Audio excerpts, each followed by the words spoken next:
Osteoporosis is characterized by abnormal bone loss predisposing to fractures. This increased bone fragility is most commonly associated with advanced age or menopause, when you lose the protective effect of estrogen on bone. But osteoporosis may also occur with hyperparathyroidism, malabsorption, smoking, with the use of certain drugs like heparin, glucocorticoids. You know what? We can't learn this just sitting here. We need to go on a field trip. Okay, calm down. I know you're excited. Look, we all are, okay? I mean, who wasn't obsessed with dinosaurs growing up, right? I mean, whether it was that lovable cast from Land Before Time, or that uncomfortably topical and controversial Jim Henson animatronic dinosaurs show, and who can forget Whoopi Goldberg's Oscar-worthy performance in Theodore Rex? Keep in mind, though, that we're not just here to have fun, okay? This is going to be educational and culture-y. First, let's focus on that chalkboard in the back. A broken bone-shaped piece of chalk sits in the tray, so the teacher pulls out a fresh new piece of calcium chalk.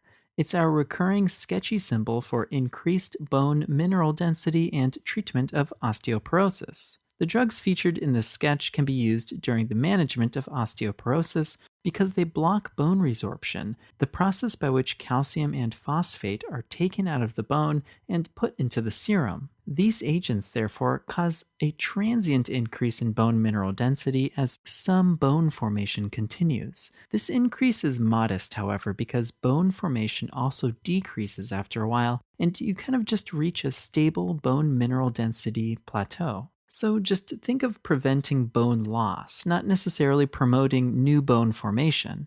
See these osteobuilders over here who are completing the installation of the Diplodocus skeleton? They represent osteoblasts, the cells responsible for building bone. Again, the agents we're about to cover don't really deal with osteoblasts and bone formation, so try not to disturb these osteobuilders during the tour, okay? Just don't touch anything. Check out the next video on parathyroid hormone and vitamin D for more info on agents that actually stimulate osteoblasts to promote new bone growth. For now, let's focus our attention on osteoclasts, the cells responsible for bone resorption. Osteoclasts are represented by the class, who are getting a little too hands-on with the fossils and have started dismantling the skeleton. As the video progresses, we'll illustrate how each agent inhibits these osteoclast classmates in order to prevent bone resorption. Our first agents are the bisphosphonates,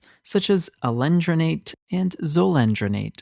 This dronate suffix is represented by the word donate, written on the Save the T-Rex Fund donation box. The bisphosphonates are the preferred initial treatment for osteoporosis due to their cost, efficacy, and long-term safety. Bisphosphonates have a chemical structure similar to pyrophosphate, which looks kind of like two phosphate groups bonded together. So we've added two P coins sitting next to each other inside this donation box, reminiscent of that pyrophosphate structure. Here's how bisphosphonates work. First, they attach to hydroxyapatite on bony surfaces, preferentially binding to areas of increased bone turnover. Let the T-Rex's theoretically large appetite, as evidenced by his massively pointy teeth, remind you of binding to hydroxyapatite. What the? One of those punk classmates is reaching in the donation box, going for those P coins. I mean, come on, Brayden, you're better than that. And now his arm is stuck. Osteoclasts that try to latch onto bone and dissolve it instead bind to the bisphosphonate. Once bound to bisphosphonate, they are unable to adhere to more bony surfaces to continue bone resorption. Bisphosphonates also decrease osteoclast activity in other ways. See this angry mom here, grabbing one of the pyrophosphate coin snatchers and dragging her outside. Notice too that she's preventing any more kids from entering the museum. Think of the classmates waiting in the entrance line as osteoclast precursors.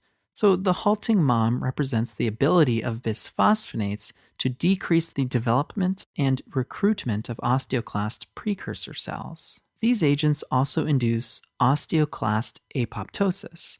as personified by the pyrophosphate pilfering pupils, apatosaurus balloon popping on those pointy teeth. That was an absurd amount of P's, I know, but that was an absurd amount of inhibition of osteoclast activity that we just witnessed. The net result?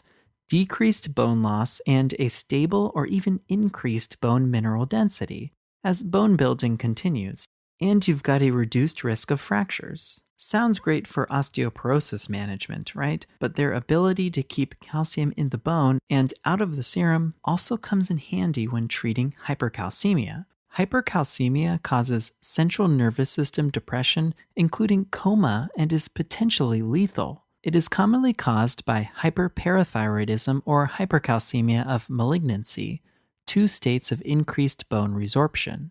When you're at a museum, you know what's worse than theft? Bringing in prohibited outside food, of course. Notice that our osteoclast classmate is holding up our recurring sketchy symbol for hypercalcemia, an elevated cup of calcium ice cream.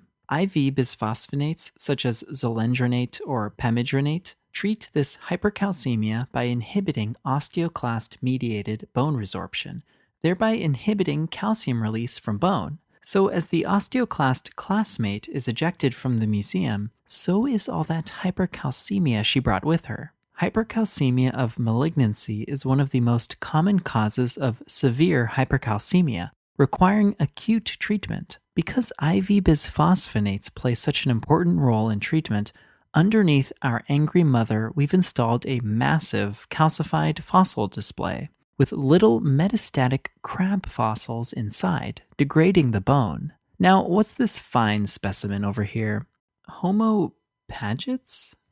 Never heard of this one. If you ask me, it looks like someone just was really fishing for that Nobel Prize and just kind of disorganized a Homo sapien skeleton, trying to pass it off as a new species. Anyways, let these disorganized bones remind you of the disorganized bone formation of Paget disease.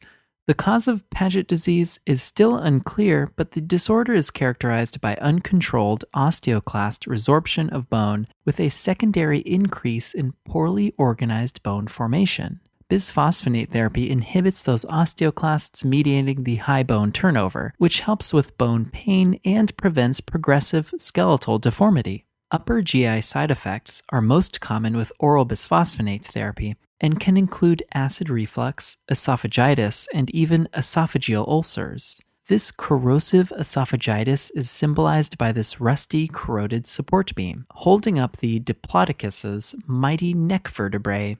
Side effects can be avoided by taking the drugs with plenty of water and remaining upright for 30 minutes. Patients intolerant to the GI side effects can take bisphosphonates by IV route instead. This allows for larger, less frequent doses, possibly even once a year.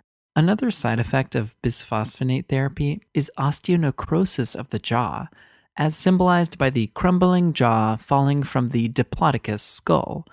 This side effect is very rare and most likely with IV administration. The last side effect to mention is hypocalcemia.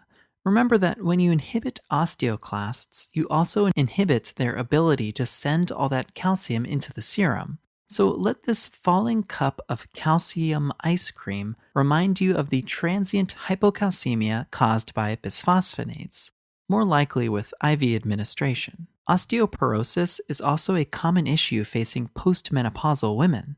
Decreased estrogen levels are associated with rapid bone loss due to increased bone resorption. Estrogen therapy can prevent the accelerated bone loss during the immediate postmenopausal period and prevent progression to osteoporosis. Let the female symbol underneath this Neanderthal model at the museum entrance remind you of the role of estrogen therapy in the treatment of postmenopausal osteoporosis. Estrogen receptors are found throughout bone, including on cells of the osteoclastic lineage.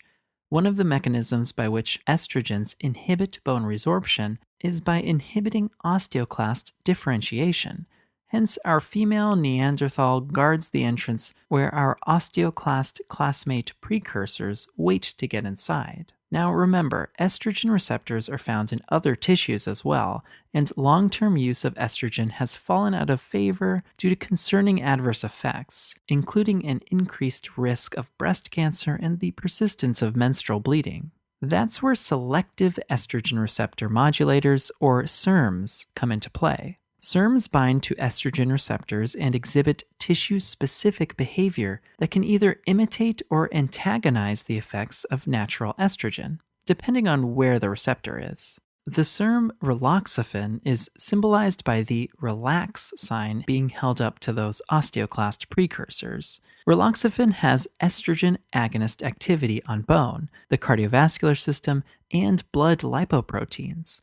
Net bone resorption is decreased, thereby slowing postmenopausal osteoporosis. In the breast and uterus, it behaves as an antagonist and reduces the incidence of estrogen receptor-positive breast cancer. These drugs are a second-line option in patients who cannot take bisphosphonates.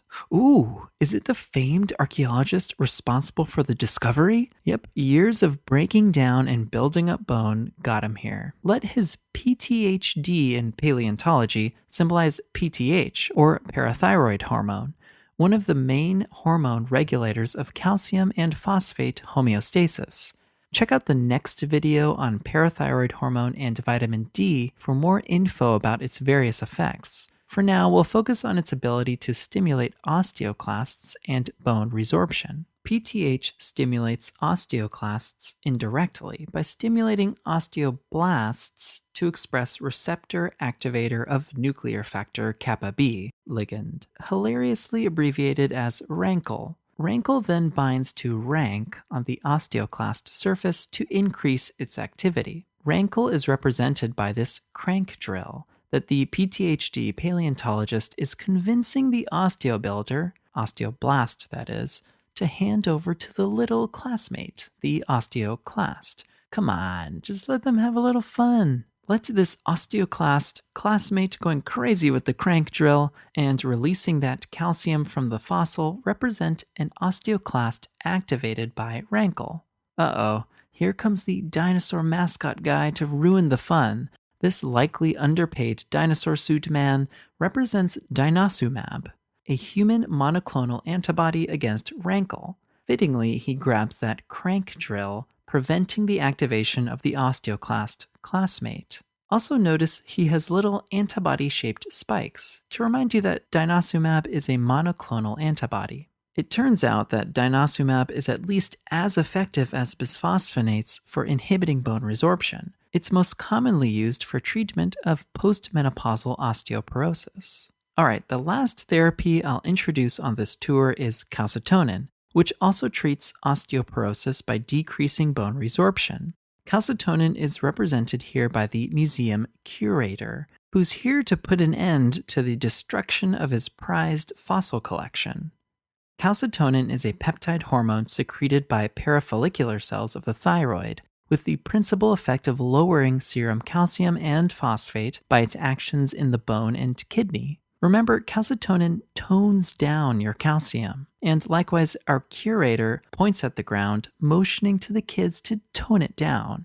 Calcitonin binds to osteoclasts and inhibits osteoclastic bone resorption. Hence, the curator grabs the destructive osteoclast classmate to prevent him from dismantling any more fossils. Ooh, right in the flank. Let this prohibited calcium ice cream pouring down his side remind you of calcitonin's ability to reduce calcium reabsorption by the kidney, promoting its excretion.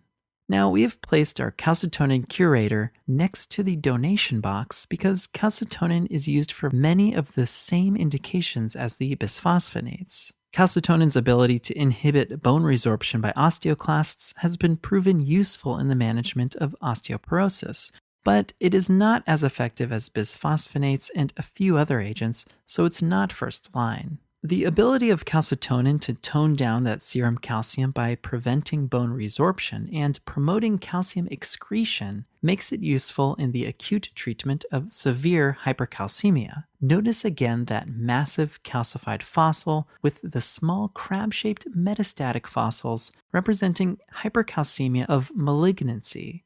a common cause of severe hypercalcemia.